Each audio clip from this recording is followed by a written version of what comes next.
वालेकुम। वालेकुम सलाम। आपका नाम? अरीशा आते हैं। अच्छा Risha, did you know about social media? Yes. Okay.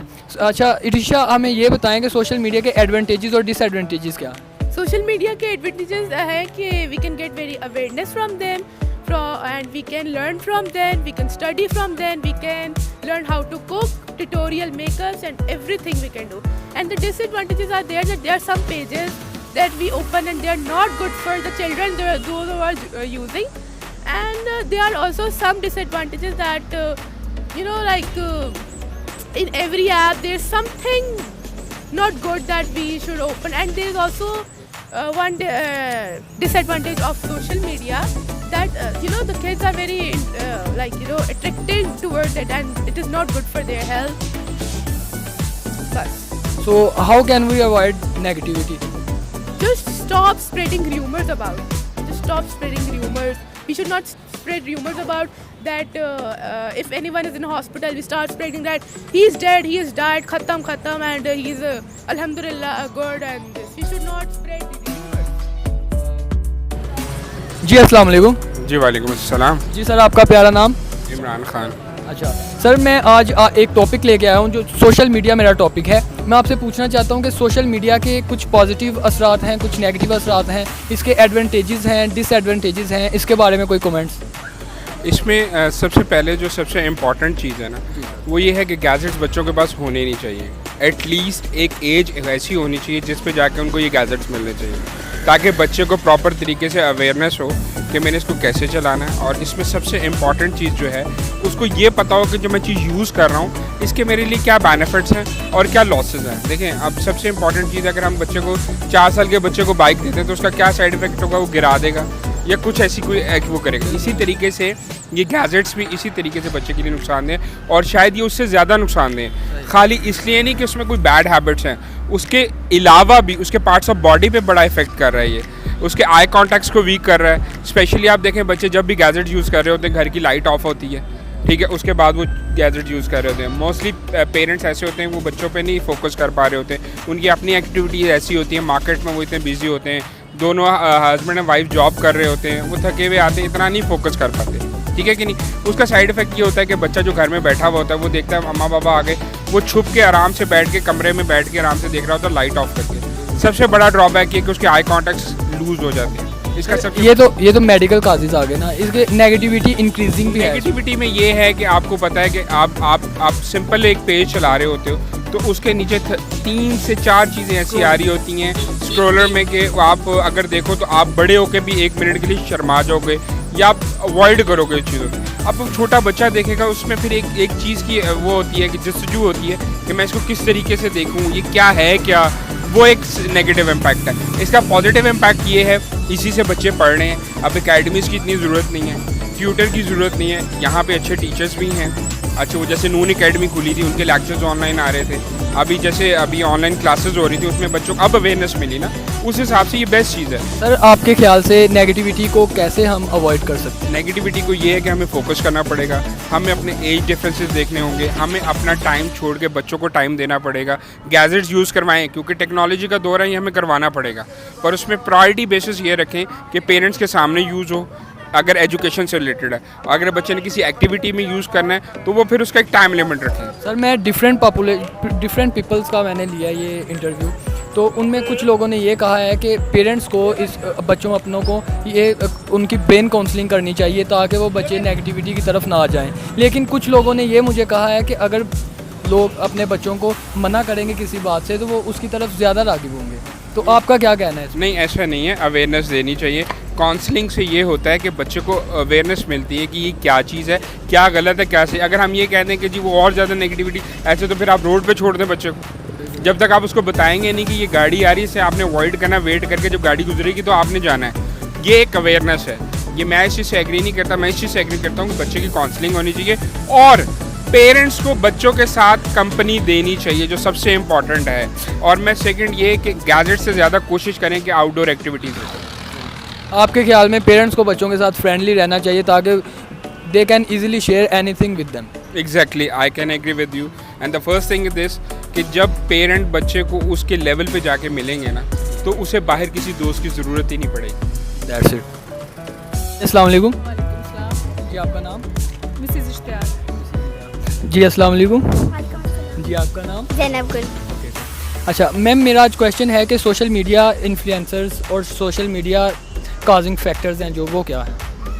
Social media अगर आप देखें कि टोटल ओवरऑल जो है उस पर तो जो है ठीक है, बेनिफिट भी उसके हैं, वो तो जारी बात है, कोई भी चीज़ है उसकी नेगेटिविटी है, पॉजिटिविटी। लेकिन अगर आप इसको बच्चों पे अप्लाई करें तो I think it's too much negative as compare to positive. और एक ये चीज़ भी है कि जिस चीज़ को वो जैसे एक्शन एंड रिएक्शन वाली बात है, जितना करेंगे प्लस उतनी उभरेगी। अगर आप लोग इसी को प्रोडक्टिवली अप्लाई करें, कुछ चीज़ें हैं ये गवर्नमेंट पे भी बनता है कि उसको बैन कर दें, यानी कुछ भी हो वो बच्चे ना देख सकें, ऐसे हो सकता है। और आप कुछ ऐसे चैनल जो है जहाँ इतनी बुराई को आप प्रोड्यूस कर रहे हो, वहाँ आप अगर कुछ अच्छी एक्टिविटीज़ जो इस्लामिक से रिलेटेड हो, साइंस से हो और जनरल नॉलेज से हो, हमारी पाकिस्तान की हिस्ट्री है उससे हो, काफ़ी ज़्यादा टॉपिक्स है हमारे पास, अगर हम उन्हें यूटिलाइज करके प्रमोट करके अगर वो बच्चों को करें तो एब्सोल्युटली वो फॉलो करेंगे बच्चे। मैम यहाँ सोशल मीडिया के बहुत से प्लेटफॉर्म हैं, उनमें से एक फ़ेसबुक है जिसमें मैंने बहुत सी नेगेटिविटी को इंक्रीजिंग होते हुए देखा है। और बाज़ हमारे बच्चे जैसे छोटे बच्चे हैं, काम कर लें आप, उसको फेसबुक को कर लें, इवन कि आप यूट्यूब को कर लें, उसमें ज़्यादातर इवन कि ये कि जब ऐड आता है जिसे हम स्किप करते हैं वो तो टोटल है ही बुराई। अगर उसमें आप किसी को ये कर लें कि ये बच्चे कलमा सीख लें, इसमें कोई एक आयत कर लें, कोई एक हदीस कर लें, I think it's too much better as compare to that. Ma'am from your opinion how can we avoid negativity? I think सबसे ज़्यादा जो है I very strictly ban all these evil from the root, not only just lip service. I think that's for example Imran Khan and you know very well कि जो भी ऐसे करेगा सबसे पहले उसका तख्ता खींचा जाएगा, ये चीज़ तो है। मतलब आप इमरान खान की सपोर्टर लग रही हैं मुझे। नहीं, मैं इमरान खान की सपोर्टर नहीं हूँ, अकेला कोई बंदा भी कुछ भी नहीं कर सकता। लेकिन ये है कि एक जो हमारी वो पुरानी घिसी पटी, यानी कि मैंने अपनी देखा है कि जो हमारी जनरेशन पूरी नवाज शरीफ और इनके साथ गुजर गई है, अब जो नेक्स्ट जनरेशन है इसमें भी नवाज शरीफ और यही चल रहे हैं। अब देखें ना कि ये दो जनरेशन के साथ जो है ये तो रॉयल्टी होगी, ये वो बात तो ना रह गई, डेमोक्रेसी तो नहीं रही ना ये, इसलिए कि चले इसने थोड़ा सा तो चेंज किया ना। मैं ये नहीं कहती इसने बड़े अच्छे काम किए। थैंक यू मैम, हम पॉलिटिकल जो व्यू है वो नहीं ले रहे आज तो।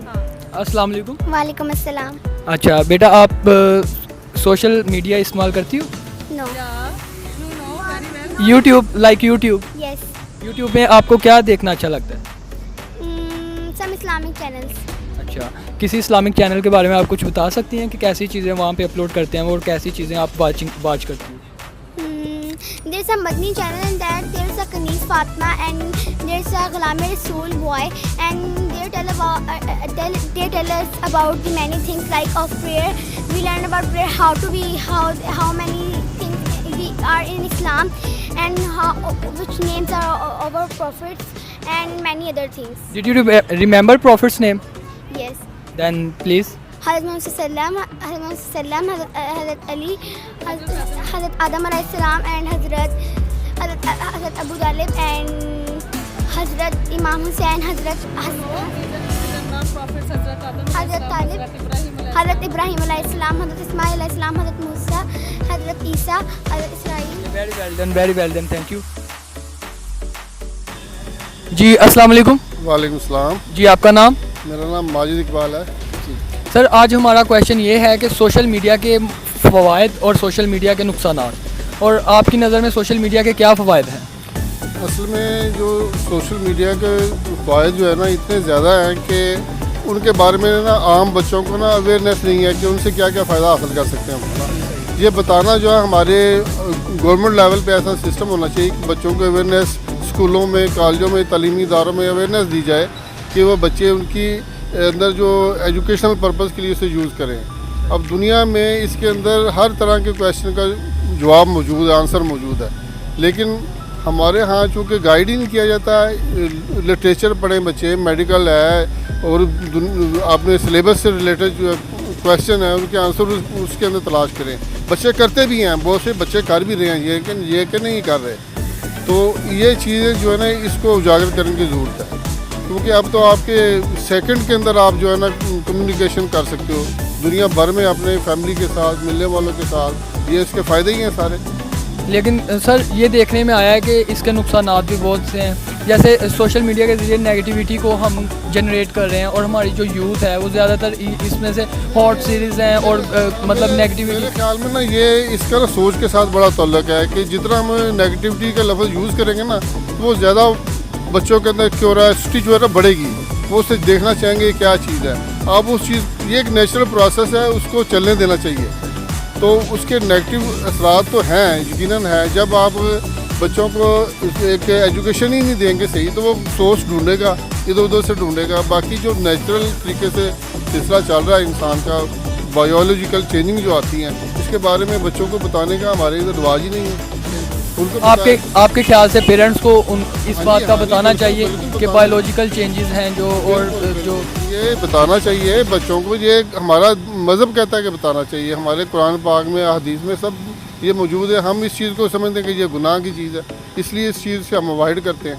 सर आपके ख्याल से बच्चे को इंटरनेट का यूज़ कब तक कर देना चाहिए, मतलब किस एज में उसको इंटरनेट प्रोवाइड करना उसको चाहिए? बिल्कुल स्कूल से कर लेना चाहिए, लेकिन उसको ना एक लाइन उसको देनी चाहिए कि इस लाइन में उसका वो यूज़ करे, उसको बेनिफिट हासिल करे उसका। ये तो एक कुआं है जिससे बंदे को पानी हासिल करना चाहिए। आप उसे रोक नहीं सकते पानी पीने से, पानी पीना चाहिए। लेकिन ये है कि क्या लेना चाहिए क्या नहीं लेना चाहिए, इसकी पहचान जो है ना करवाना वालिदैन की, टीचर्स की जिम्मेदारी है मुश्तरका। और गवर्नमेंट लेवल पे, सबसे पहले गवर्नमेंट लेवल पे इस चीज़ के चैनल के अंदर इस चीज़ को एजुकेट किया जाए कि इसका यूज़ कैसे होना चाहिए, जो बेनिफिट। आपके मुताबिक बच्चे की ब्रेन काउंसलिंग है जो वो उसके पेरेंट्स को करनी चाहिए? पेरेंट्स से शुरू हो जाती है। बच्चा जब पैदा होता है ना तो जब आँख खोलता है तो उसकी वो काम शुरू हो जाता है उसके ज़हन का। गो कि वो बोलना नहीं सीखता, लेकिन वो समझ रहा होता है, देख रहा होता है। शुक्रिया सर।